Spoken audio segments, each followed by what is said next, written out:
सर्वत्र निवेदन करती हूँ।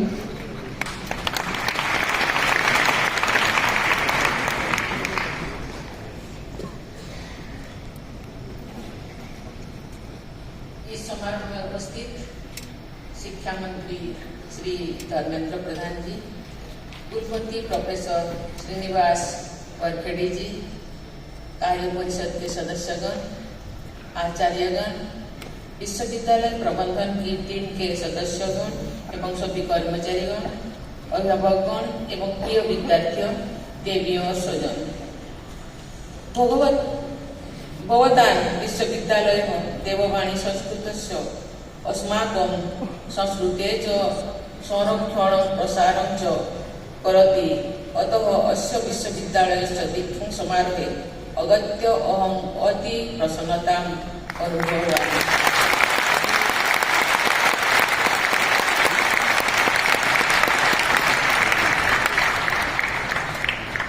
इस उच्च शिक्षण संस्थान की केंद्रीय संस्कृति विश्वविद्यालय का दर्जा मिलने के बाद आयोजित हो रहे प्रथम दीक्षांत समारोह में भाग लेकर मुझे बहुत प्रसन्नता हो रही है। मैं आज उपाधि प्राप्त करने वाले सभी विद्यार्थियों को बहुत बहुत बधाई देती हूँ। पदक प्राप्त करने वाले विद्यार्थियों की मैं विशेष सराहना करती हूँ। मुझे बताया गया है कि इस विश्वविद्यालय के विद्यार्थी देश के विभिन्न क्षेत्रों तथा सामाजिक वर्गों से आते हैं। इस प्रकार यहाँ के विद्यार्थी समुदाय समावेशी भारत की झलक प्रस्तुत करता है। आज ऑनररी डिलीट से विभूषित किए गए विद्वानों को भी मैं बधाई देती हूँ।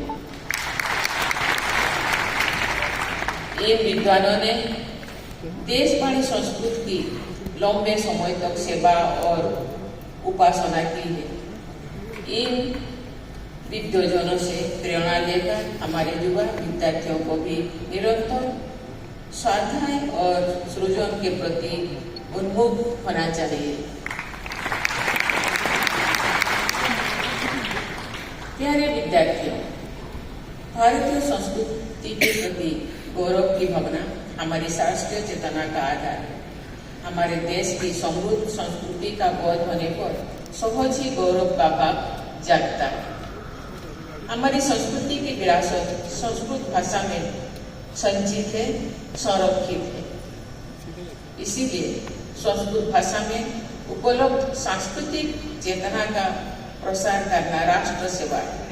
राष्ट्र सेवा के इस कार्य में निरंतर रहने के लिए मैं संस्कृत भाषा और उसमें उपलब्ध ज्ञान विज्ञान से जुड़े सभी आचार्यों, विद्यार्थियों और संस्कृत प्रेमियों की प्रशंसा करती हूँ।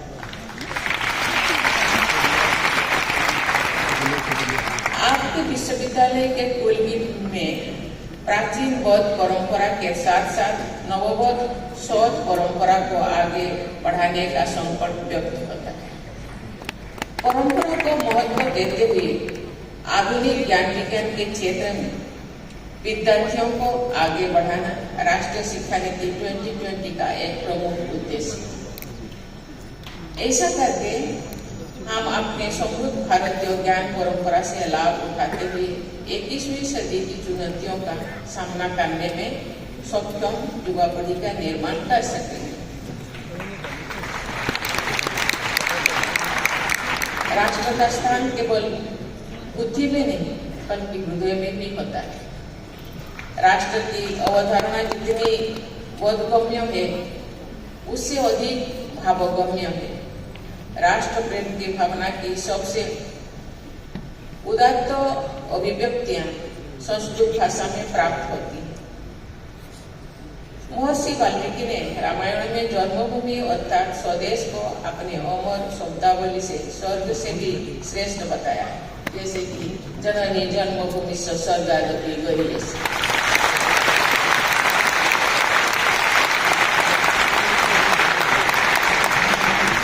ये कहा जा सकता है कि संस्कृत भाषा में रचित राम कथाएं भारतीय संस्कृति को आधारशिला है।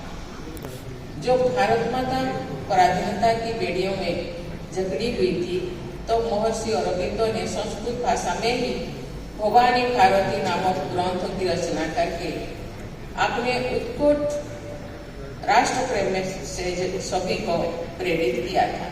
महर्षि अरबिंदो ये कामना करते हैं कि भारत भूमि की पुरातन समृद्धि अचल रूप से शोभायमान है। वेदांतम, रामायण, महाभारत तथा ज्ञान विज्ञान के विभिन्न क्षेत्रों के जुड़े अनगिनत संस्कृत ग्रंथों में भारतीयता के मूल विद्यमान है। भारत की लोक चेतना संस्कृत भाषा में स्पंदित होती है। इस भाषा ने हमारे विशाल भूखंड की विविधताओं को एकता के सूत्रों में पिरोता है। संस्कृत के शब्द भंडार से अनेक भारतीय भाषाओं को शक्ति मिली है और ये भाषाएं विभिन्न क्षेत्रों और राज्यों में फलती फूलती आगे बढ़ रही है। संस्कृत उन सभी भाषाओं की एकात्मता का आधार भी है और प्रमाण भी है। संस्कृत की इसी विशेषता के कारण हमारे संविधान निर्माताओं ने अनुच्छेद 351 में हिंदी भाषा के विकास के लिए निर्देश देते हुए ये प्रावधान किया है कि भारत सरकार द्वारा हिंदी के शब्द भंडार के लिए मुख्यतः संस्कृत से शब्द ग्रहण किए जाए। इस प्रकार संस्कृत भाषा के वाणी तो है ही, ये एक प्रकार देशवाणी भी है। महात्मा गांधी ने संस्कृत भाषा का अध्ययन करने के लिए बहुत परिश्रम किया था और ये लोगों को संस्कृत पढ़ने के लिए प्रेरित भी करते थे। उन्होंने श्रीमद् भागवत गीता का गहन अध्ययन किया था। गांधी जी ने 59 योग नामक गीता की टीका भी लिखी थी। गांधी जी ने कहा था कि हर राष्ट्रवादी को संस्कृत पढ़नी चाहिए। इसी भाषा में तो हमारे पूर्वजों ने सोचा और लिखा था। लड़के और लड़की को संस्कृत का प्रारंभिक ज्ञान प्राप्त किए बिना नहीं रहना चाहिए। गांधी जी के इस वक्तव्यों के संदर्भ में तो आप सभी विद्यार्थी अत्यंत भाग्यशाली हैं, क्योंकि आपके माता पिता और लोगों ने आपको संस्कृत का केवल प्रारंभिक ज्ञान नहीं बल्कि विस्तृत ज्ञान प्राप्त करने का अवसर प्रदान किया है। ये विश्वविद्यालय राष्ट्रपिता की आकांक्षाओं को व्यापक स्तर पर कार्यरूप दे रहा है। इसके लिए मैं विश्वविद्यालय से जुड़े प्रत्येक व्यक्ति की सराहना करती हूँ। विभिन्न प्रदेशों में स्थित इस विश्वविद्यालय के परिसरों में संस्कृत में उपलब्ध शास्त्रों का अध्यापन हो रहा है तथा अनुसंधान कार्य भी किया जा रहा है। राष्ट्रीय शिक्षा नीति 2020 में भारतीय भाषाओं तथा उनके माध्यम से ज्ञान विज्ञान को प्रसारित करने पर जोर दिया जा रहा है। इसके लिए मैं शिक्षा मंत्री श्री धर्मेंद्र प्रधान जी और उनकी टीम के सभी सदस्यों को बहुत बहुत बधाई देती हूँ और सराहना करती हूँ। मुझे बताया गया है कि इस विश्वविद्यालय के परिसरों में आदिवासी वनवासी समुदायों के अनेक विद्यार्थियों को शिक्षा प्रदान की जा रही है। इस भाषा में गार्गी, मैत्री, ओपाला और लोपामुद्रा जैसे महिला विभूतियों ने ज्ञान का अमर योगदान दिया है। उसके अध्यापन में महिलाओं की भागीदारी अधिक से अधिक होनी ही चाहिए। मुझे ये देखकर बहुत प्रसन्नता हो रही है कि आज स्वर्ण पदक प्राप्त करने वाली विद्यार्थियों में छात्राओं की संख्या लगभग समान है। बात है कि आज उपाधि प्राप्त करने वाले विद्यार्थियों में लगभग 47% संख्या छात्राओं की है। ये महिला सशक्तिकरण के प्रयासों में इस केंद्रीय संस्कृत विश्वविद्यालय का सराहनीय योगदान है। विद्यार्थियों, आदर्श जीवन शैली के लिए योग सूत्रों और घेरन संहिता जैसे अमूल्य ग्रंथ संस्कृत भाषा में सदियों पहले लिखी। आज का आधुनिक विश्व समुदाय उस जीवन शैली की वैज्ञानिकता को मानता है और अपनाता है। 21 जून के दिन प्रतिवर्ष अंतर्राष्ट्रीय योग दिवस मनाया जाता है। योग दर्शन तथा योगानुशासन पर आधारित जीवन शैली विश्व समुदाय को संस्कृत भाषा की अमूल्य सौगात है। आप जैसे संस्कृत के विद्यार्थियों से ये समझ अपेक्षा की जाती है कि आप सब योगानुशासन को अपने जीवन में ढालेंगे। आध्यात्मिकता और नैतिकता से जुड़े विषयों पर अनगिनत उत्कृष्ट रचनाएं संस्कृत भाषा में उपलब्ध है। मुझे विश्वास है कि नीति ग्रंथ और सुभाषितों में संचित जीवन उपयोगी उपदेशों को आप सब अपने आचरण का हिस्सा बनाएंगे। प्राचीन काल में आचार्यों द्वारा अंत्यवासियों को जो उपदेश दिए जाते थे वे आज भी प्रासंगिक है और हमेशा उपयोगी रहेगी।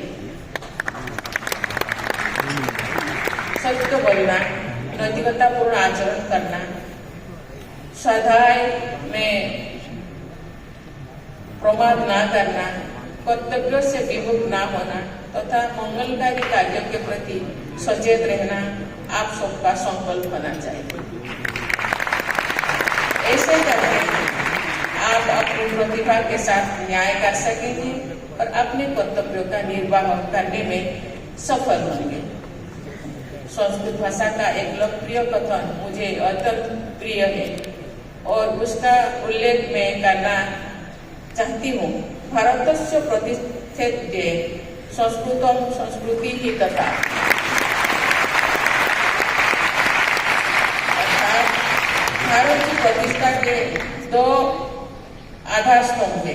प्रथम है देववाणी संस्कृत भाषा और दूसरा आधार स्तंभ है हमारी संस्कृति।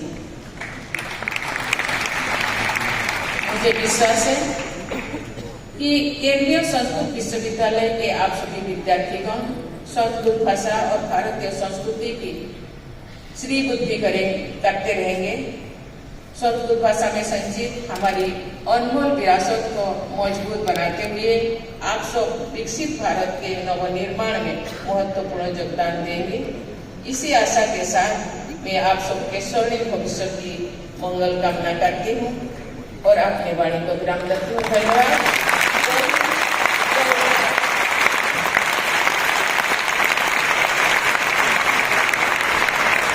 अधुना राष्ट्रगानार्थं सर्वे उत्तिष्ठन्तु। राष्ट्रगान